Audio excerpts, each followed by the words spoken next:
Hey guys, welcome back to the Smash Property Podcast. This is a very special episode that I've put together to really explore and understand how Australia got into a housing crisis in the first place. How did house prices get so damn expensive that majority of our people cannot even afford to buy a house to live in? Now, this is a property investing channel. I'm a property investor. I'm a buyer's agent that helps property investors get into the market. And I see out there quite often, and rightfully so, there's a lot of negativity towards property investors. And it really got me asking the question, am I contributing to this problem that we have in this country? Or is there a much bigger problem here? And I'm a very small cog in a massive wheel that is the system that we have. So I took a lot of time to deep dive into how we got into this position. And my findings are pretty astonishing. Now, before I get into it, just a disclaimer, I'm just one guy who's researched this myself in my spare time. Now, this is a very, very deep topic with so many rabbit holes that you can go down. However, the main reason I put this together is to really elevate this conversation. This is not about me protecting property investors. This is not about me blaming property investors or blaming anyone else, really. This is just about understanding, okay, what are the facts? How did we get here? And importantly, what can we do as a society to move forward from this point on? So this is not just about showing you what happened or what's happened. This is also about brainstorming and discussing some solutions that we can come up with today that help first home buyers, that help renters without demonizing and getting rid of property investors at all. Because as we'll come to see, they are a very important piece of this puzzle that we cannot simply just get rid of. So again, this is about elevating the conversation, not laying the blame game. And, before we jump into the comments and things like that, just keep that in mind. And let's have a healthy discussion here and respect each other's views. And just know that things are hard out there for a lot of people and we need to do something about this. So at the moment, home ownerships are falling through the roof. Rents are going through the roof. The more people are being forced to rent because they are simply priced out of the market. And it is just a point in time where I can feel, I'm sure we can all feel, there's a lot of frustration out there among the community. And I think as a nation, we need to recognize that. And, the perfect outcome for me, and I'm sure, potentially for you watching this, is that we can all live our lives prosperously. We can all live our lives with a little bit less stress. We don't need any more stress as adults. There's enough of it as there is. And we can have a prosperous country where we share great ideas. We have great outcomes for everyone without this sort of great divide down the middle where, the wealthier get wealthier and, the less fortunate become less fortunate as time goes on. So we definitely need to do something. And this episode is really broken up into several key parts. Now, when I was putting this topic together, there was a ton of information that I have learned myself. Now, for those of you that don't know, my name's Nick, and I've spent almost 20 years in property and finance. So I've been in the game a while. I've worked for some of the country's biggest banks. I am a property investor. I now run a business helping property investors get into the market.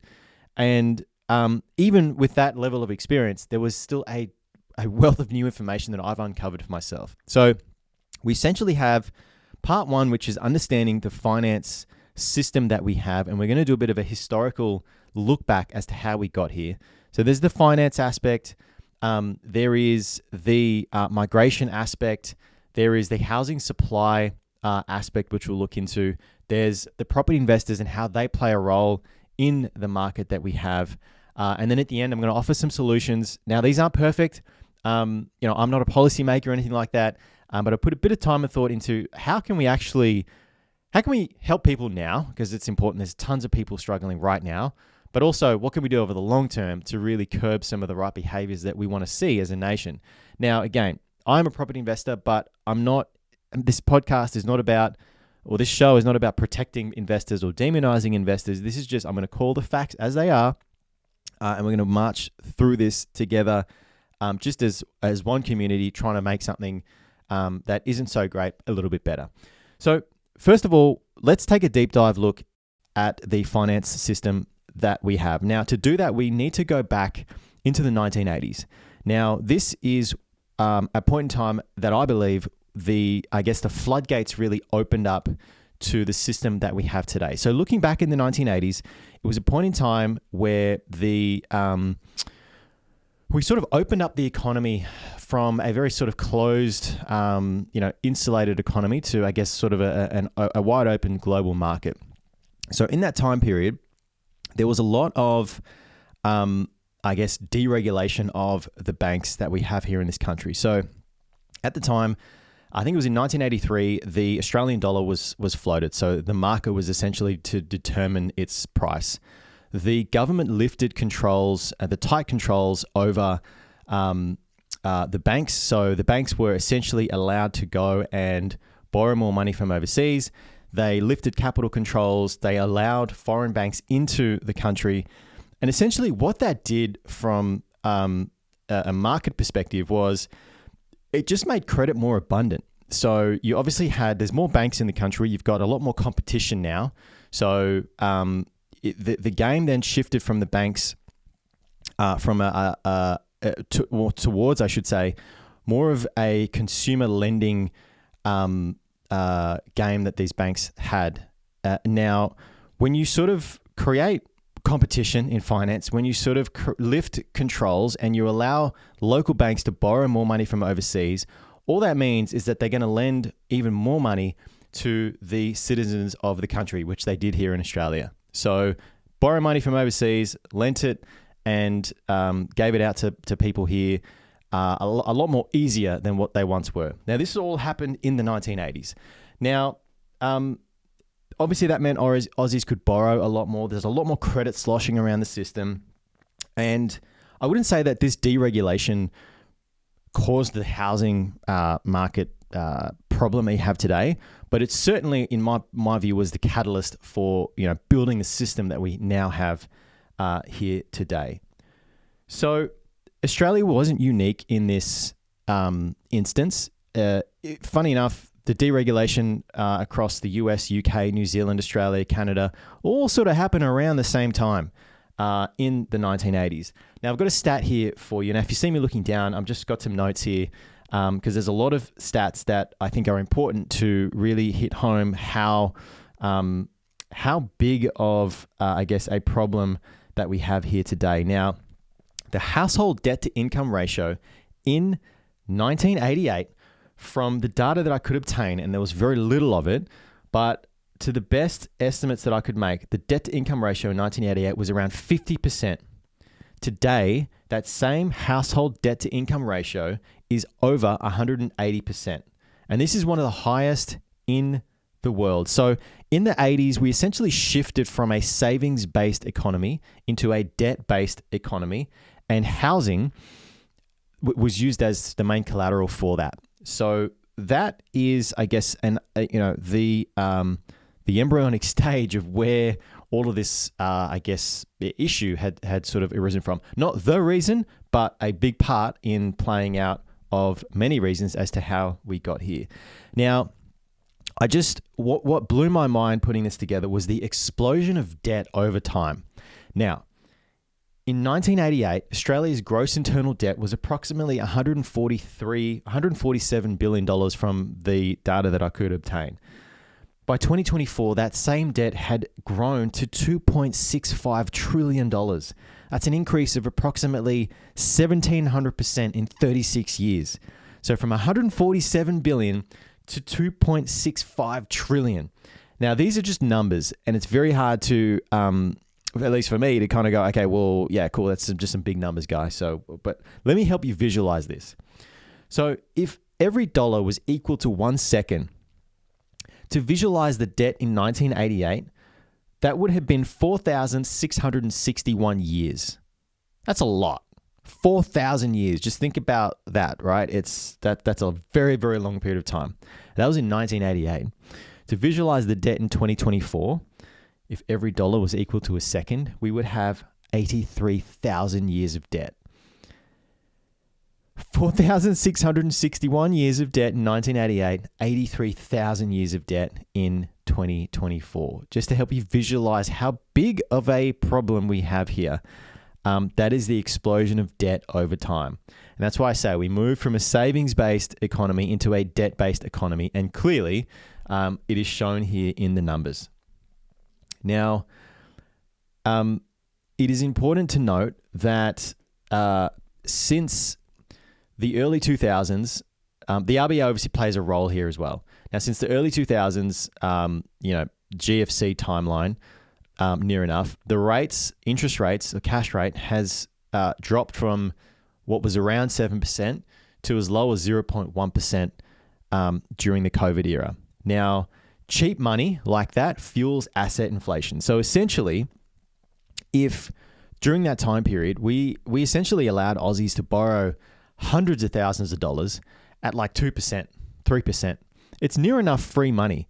And a lot of that free money, I say free money, investors jumped at it, owner-occupiers jumped at it, and a huge amount of that just ended up in the housing sector, right? So the rates have obviously fueled, or cheap money has really fueled, I guess has been a big contributor to where we are today.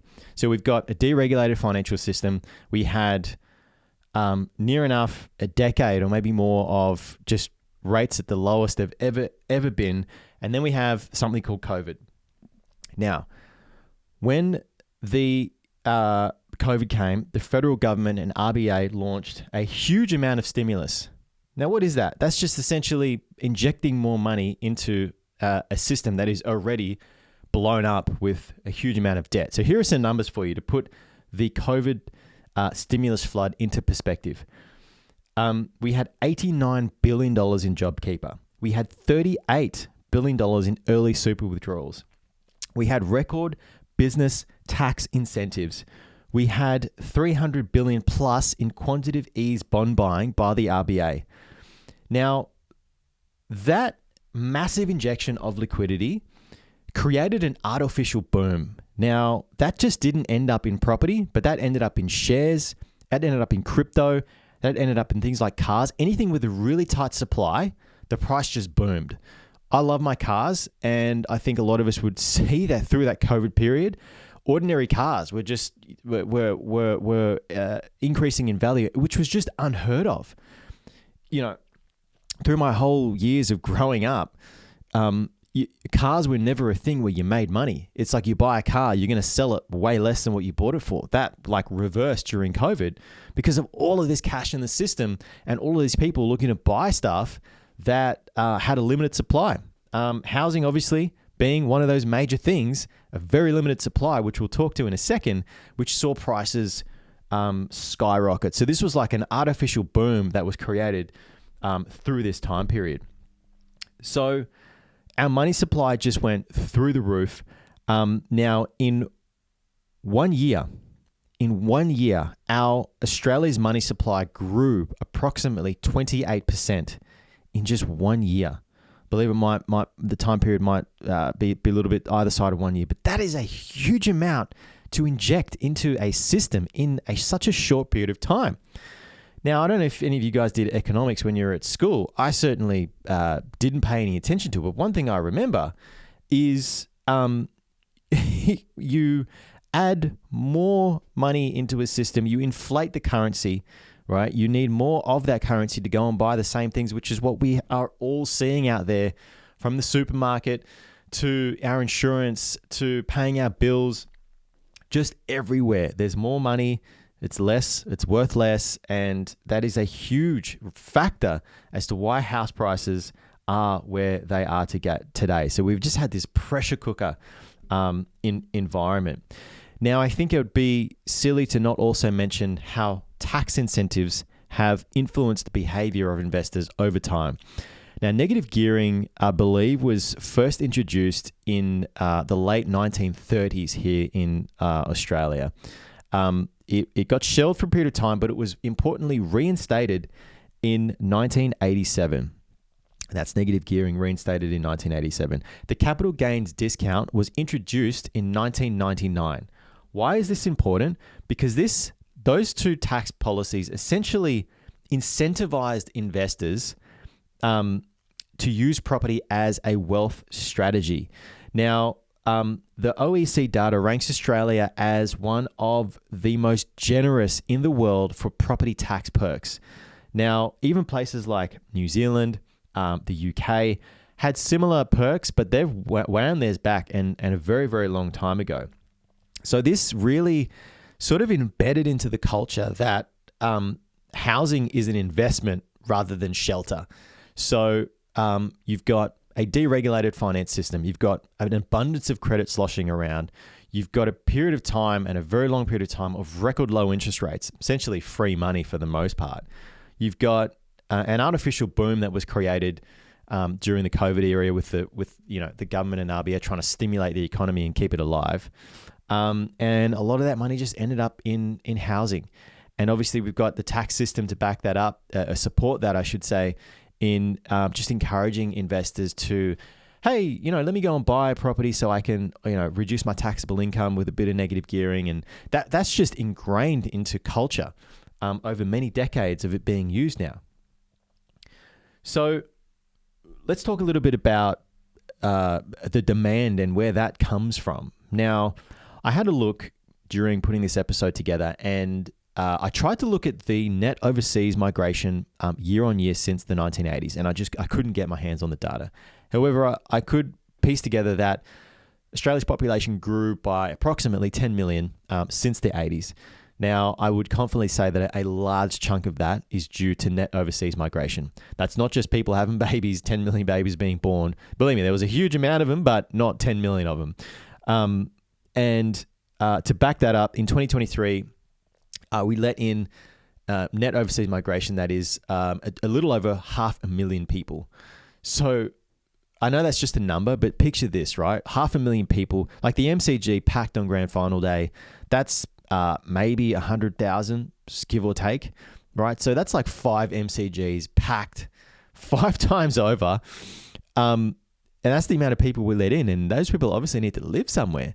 So we've got finance deregulated, an abundance of credit. It's sloshing around the system. We create an artificial boom through COVID. We let 500,000 people in one calendar year. What do we think is going to happen to house prices? Of course, they're going to go through the roof. So it's important that we understand, okay, so we've got a ton of demand. We're letting all these people in, but what happened to the supply? Why is the supply so constricted? And there was really, there's a few reasons for this, in my opinion. Now, more broadly across the country, we've had, I know this has improved in some areas, but we've had very slow approval processes.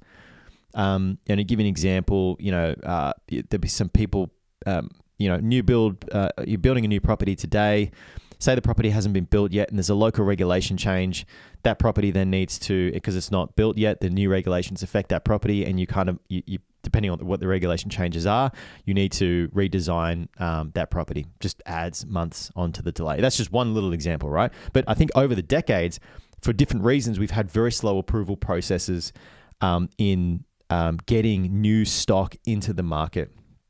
I think coupled with that, we've had some very restrictive zoning laws, again, in certain markets across the country, in certain key markets across the country.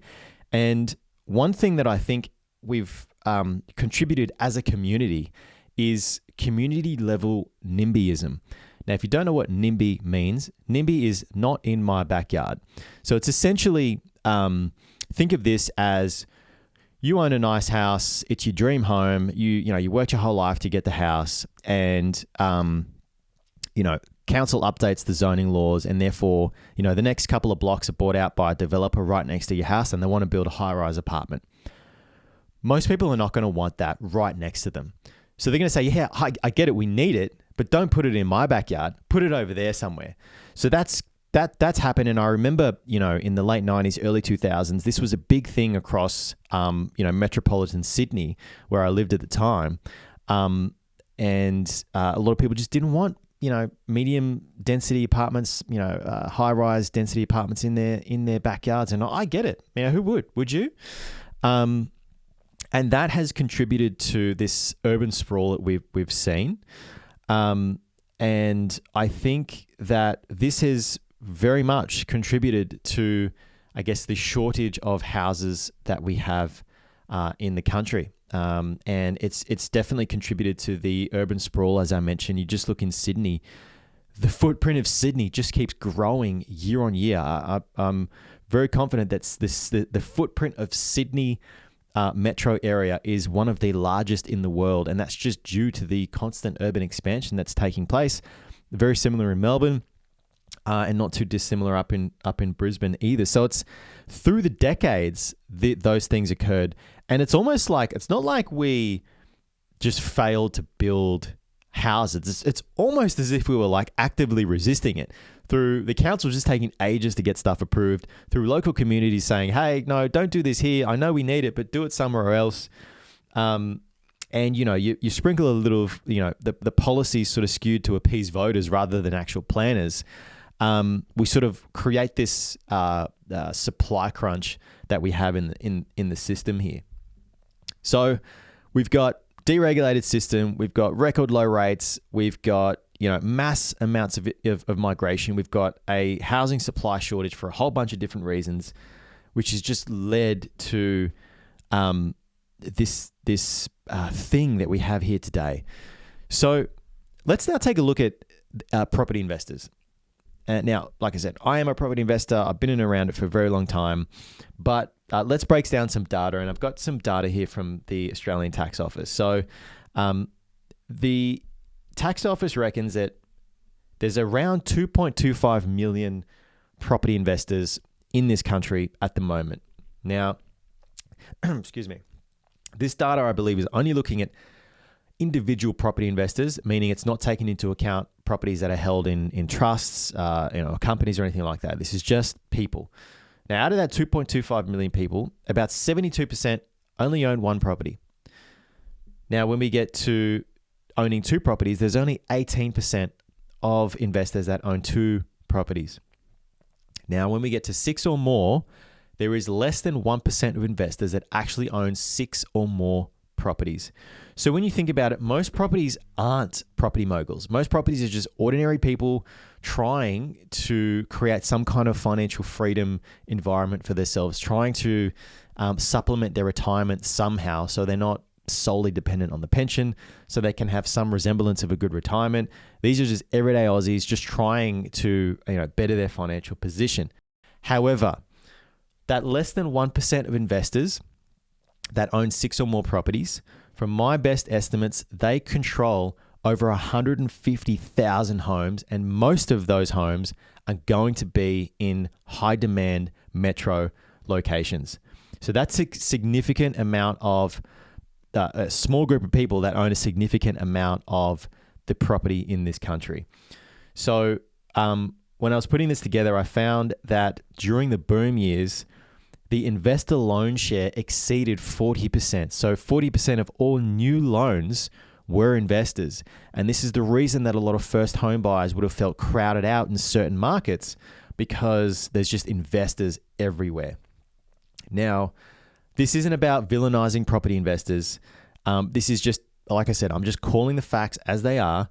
But we need to sort of understand, like I said, why do property investors do what they do? Like I said, these are generally, for the most part, the majority of that 2.25 million people are using property, like I said, to supplement their income or to replace their super during retirement.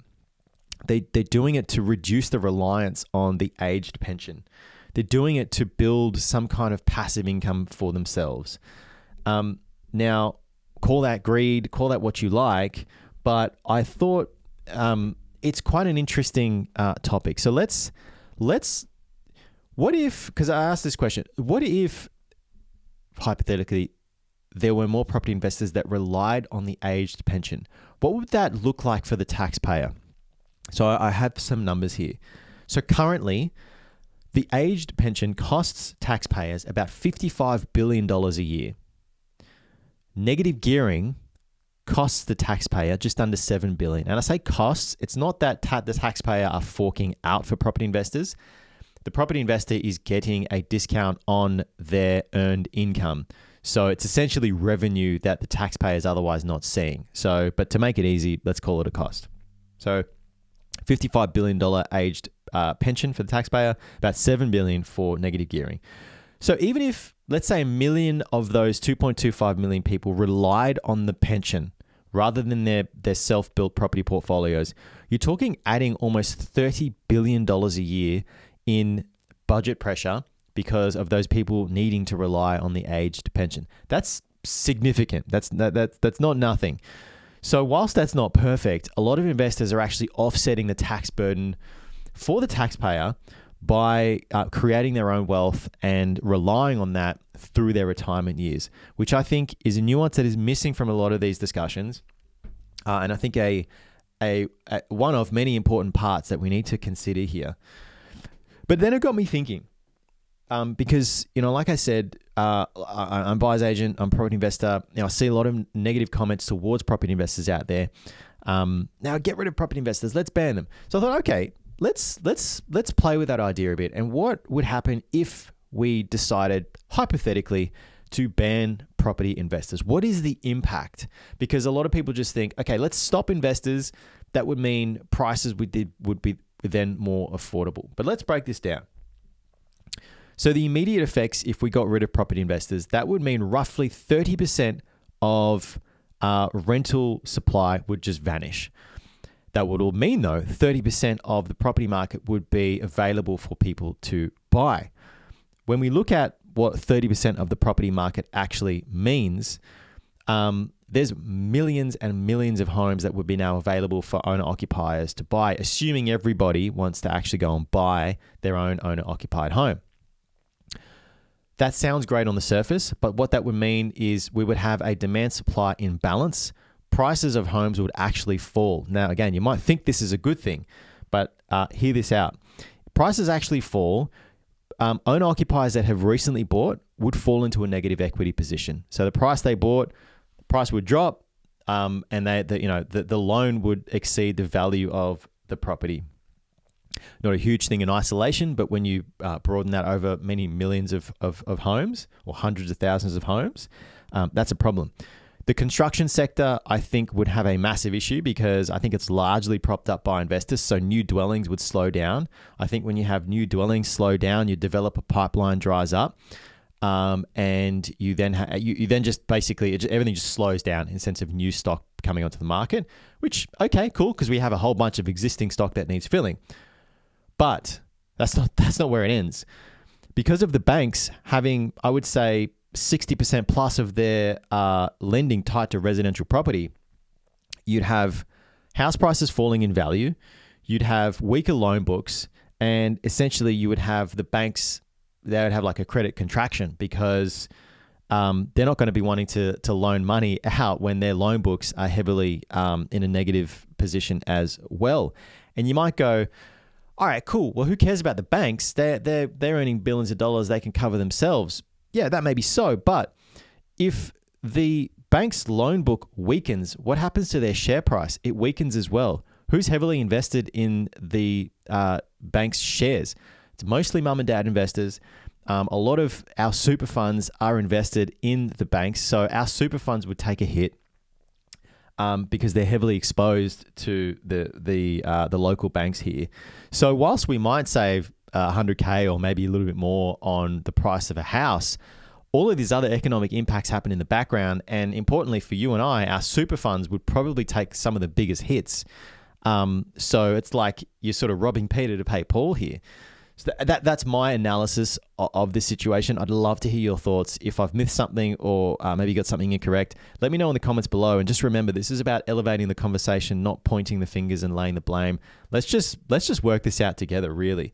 So what I sort of understood was this is like a house of cards. Like you pull one card out, the whole thing comes crashing down. You take investors out, comes crashing down. You take credit or you restrict credit, it comes crashing down. You remove developers, that comes crashing down. This house of cards system is not because of investors. This is because of how central housing has become to our economy. It's incredible when you start breaking it all down like this. And this is not unique to Australia, like I was mentioning earlier. US, UK, New Zealand, all deregulated around the same time, all had rate cuts around similar time periods. That, a lot of them privatized public assets. what made us different was that we had bigger tax perks for property. We had higher migration relative to our population size than almost any other nation in the world. And we sort of had have a political fear of touching the housing market. It's like you might sort of hear these sound bites, during election times, but what really changes? Not much. So maybe for all the reasons I've just mentioned is maybe because they know that it's just this house of cards system that can come tumbling down if there's any sort of minor changes. Fascinating, honestly. So if we don't do anything, I think it's pretty clear that home ownership is going to decline further. Renter share is going to increase dramatically. So more people are going to be dependent on renting. You're going to have this intergenerational wealth gap that just keeps growing further and further away. And I just feel, adding more and more stress to everyday Aussies, well, that's obviously not a good thing. And I didn't put this podcast together just to kind of, paint the picture and doom and gloom and, see you later. I had spent a bit of time trying to understand, okay, well, what can we actually do realistically without having the house of cards come crashing down? And there's obviously things that need to change at a very high level perspective to start influencing behaviors in a different way, to start influencing and changing policies in a different way. But all that stuff doesn't help people out there struggling right now. So there's essentially two parts to the solutions that I've got. Now we'll talk about the high level stuff, and then we can get into what we can actually do, as a community now for people out there struggling, week to week, etc. Before I do that though, I actually just remembered to talk about foreign investors, because I think there's a lot of commentary sometimes about, hey, let's stop foreign investors. They're soaking up a huge amount of the supply for, local people. From the data that I could obtain, it's really less than 3% of all transactions that are actually made up of overseas investors. And the reality is they have a big impact on high-end suburbs. They have a big impact on off-the-plan style properties. But in isolation, they're not it's a problem, but it's actually not a bigger problem as I think people really seem to think. Definitely didn't break the market, maybe distorted it in some areas, like I said, the very high end markets and some of the new off the plan stuff. But I don't think they are, as big a contributor as people think. I think it's more so the local investors, those ones that own, 6 or more properties, that are having a more notable impact than overseas investors. So what can be done here? Now, I've put together, like I said, a couple of high-end sort of policy level things. And so let's dive into that. So I think we need a little bit of a smarter tax reform here. And as a property investor myself, who has, I haven't relied on negative gearing, but it's definitely been something that has a material impact, I would say, on holding properties in this country. Now, I'm also very vocal about not new builds being an atrocious investment for property investors for a whole variety of reasons, but most notably being the quality of builds these days, and that's probably a whole separate topic on building reform. But I don't like new builds as investments because a lot of it is built on these greenfield developments where we just have no historical background of what the suburbs perform like. We're generally paying 20-30% over market value, and the only real positive is the depreciation that you can potentially get out of the property once it's built. Construction delays, scope creep, cost creep, all these sorts of things have a very bad impact.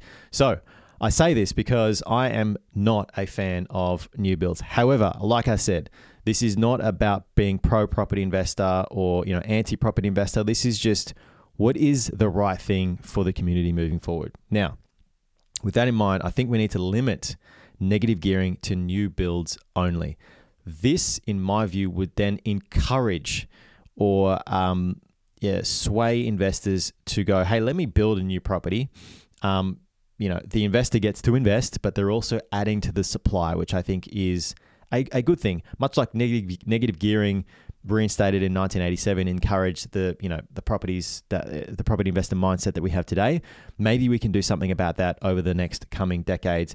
And building reform, it needs to be addressed, but that is a whole separate topic in order to make this an actual viable option for property investors moving forward. I think reducing the capital gains discount for short-term flipping is going to be another good thing. Now, this will hurt the renovate and flip investor. They buy a property, they add the value, they move on. Now, it would encourage a longer-term holding. Now, by doing that, it's not really a double-edged sword, because you could argue that some of these reno flip investors are taking a property that's unlivable and turning it into a livable property. I get it. But quite often, it's generally just a light cosmetic reno to add some, increase the value of the property. They flip it, take the profit, move on.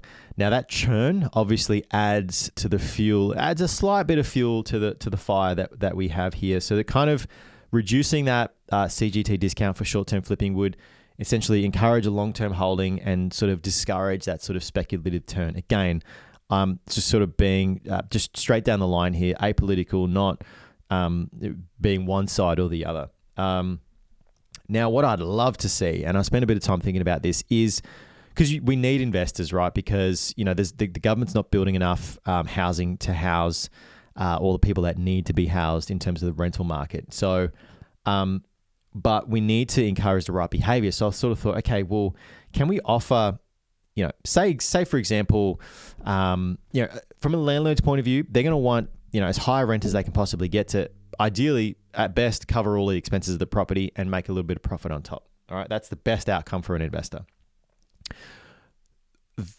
The investors are or maybe motivated by that fact. So, okay, the investor needs to make a profit in order for it to be a viable investment for them.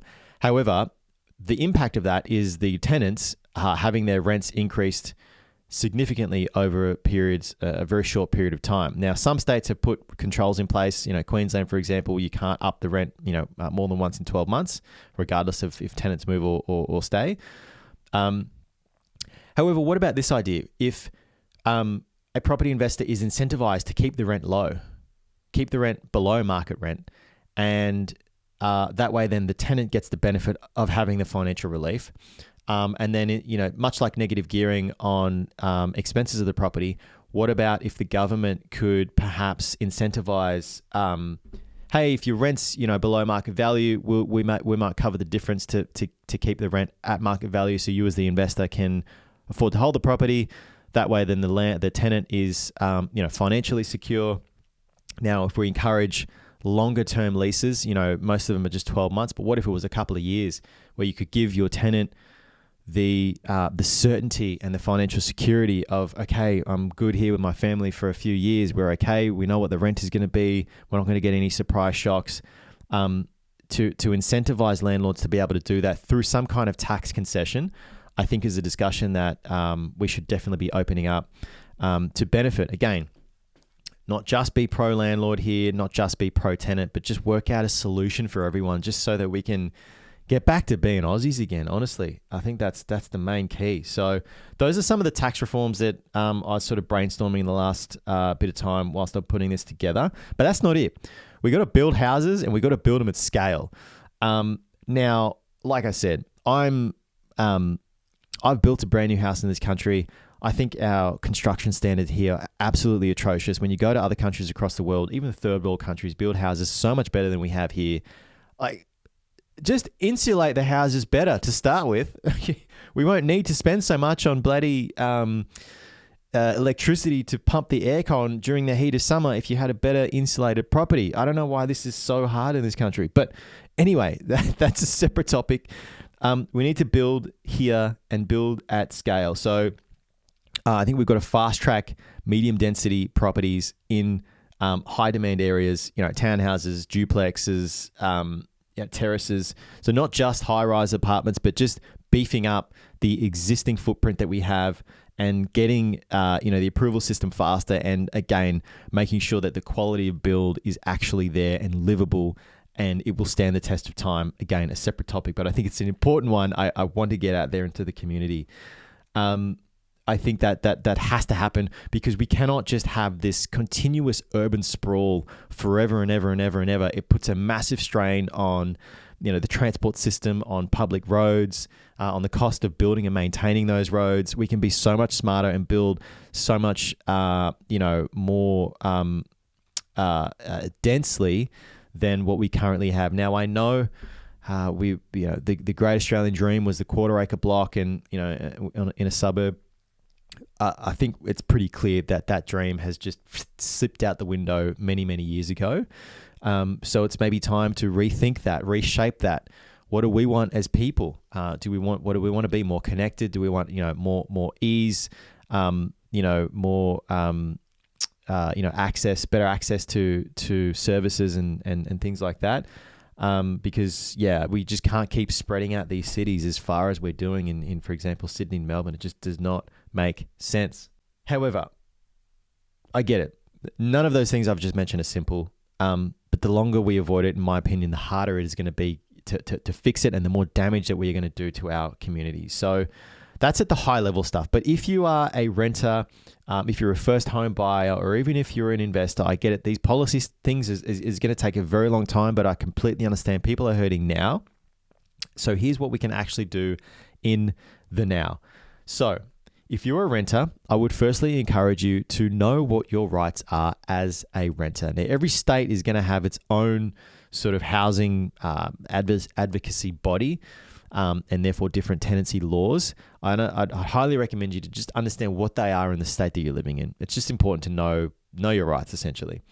Now, if you are able to save a deposit, but you're just not able to get into the market, for example, in a Sydney or a Melbourne, because it's just so damn expensive, I would encourage you to look into a concept called rent vesting. Now, this would mean that you don't buy a property in the city that you live in. For example, if it's Sydney, I'm in Sydney, but you buy a property in a place where you can afford to. Now you go, well, why? Why would you want to do that? The number one reason is the system that we have is the system, and I don't believe that's going to go anywhere anytime soon. Now, the system is designed for property prices to inflate over time. So understanding that, it makes sense that if you can buy a property and you can afford a deposit to buy a property for, $400,000 or $500,000, there are tons of locations out there with properties at that price. That way, then you're in the market. Your wealth is going to slowly increase and grow over time. And then you can maybe sell that property down at one point to go and buy your property, your home in the city that you live in. That is, I think, a way in which you can get into the property market without having to constantly try and save your way into the game. Because I've done many other videos trying to save your way into the property market. It's futile because of all the reasons I've just mentioned in this one. So if you can afford a deposit, I would highly recommend looking into that. If you can't, and the cost of living is just crushing, look at some group options where possible. So, is it maybe that sacrificing, a bit of, living with, family, friends, just so you can kind of pull your funds together, just so you can try to get ahead? That might be an option. I know it's not ideal, but I'm just trying to offer a solution that may be of benefit to some people out there. Or maybe it might be possible for you to pull your funds together and buy collectively as a group, maybe a family unit, maybe a friend unit. You can pull your money together and go and buy something somewhere. Maybe you can do the rent vesting thing collectively with a group of people. You can collectively get into the market, have the property grow in value, and collectively reap the rewards. Those are some options out there. I'd obviously love to see for renters a bit more government. Government's not building any properties, but hey, maybe they can incentivize landlords to make it a little bit easier and a bit of breathing room for renters out there in the market. If you're a first home buyer, I'd encourage you to shift your expectations, not your goal. Now, like I said, you might want to look at the rent vesting option potentially, and just understand that you may not get your dream home from the jump. All right. So think of property as a stepping stone to get into the dream home that you have. So obviously, depending on your work situation, is it a viable option for you to move into a regional location? so you can buy the property, it can grow in a bit of value, and maybe you can move back into the city potentially. Or maybe you do the rent vesting option. You go and buy in a regional location. You rent in the city. That property you buy grows in value. You can sell that and use the capital gain as a bigger deposit to go and buy in the capital city. There is a few options. Obviously, if you're a first-time buyer, you do have a deposit. You are ready to go. So I think it's just about looking at property as a stepping stone to get you to where you want to be over a period of time. Now, if you're an investor, you're like me out there, you've got properties. I think it's important to be a part of the solution. Now, my sort of take here is obviously we're investors. We got into this because we wanted a better financial position for ourselves.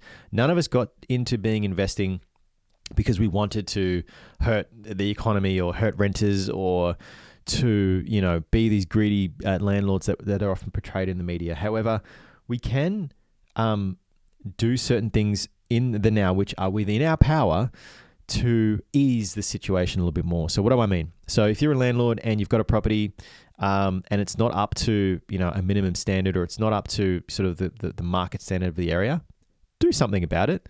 So, if it needs a new aircon or a dishwasher or whatever, fix those things. You've got a person living inside your property, and you can't expect to demand a market rent when your property's not up to market scratch, really. So I'd encourage landlords to make sure their property is in a nice, comfortable living arrangement. I mean, would you want to live there?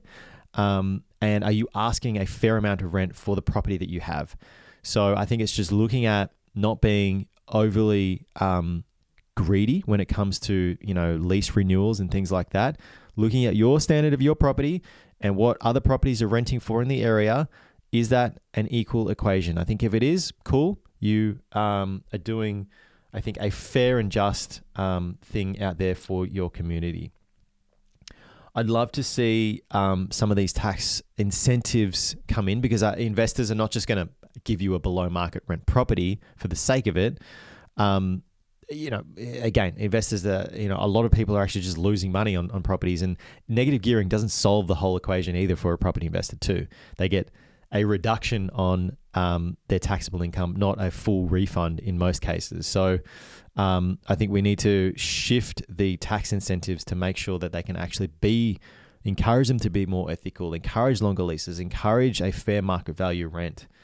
And I think, by doing some of these things, some of those things in the short term and in the long term, we maybe can't completely solve and eliminate all the problems, but I think we can get into a better position than where we are today. So look, I know people are tired out there. I know people are struggling. Like I said in the intro, all I want is for a community that's more connected, more together, that is more understanding of each other, that is more supportive of each other, that, collectively we can grow into a society that is just better at the end of the day. I don't have any other words for it other than just being a better place to be.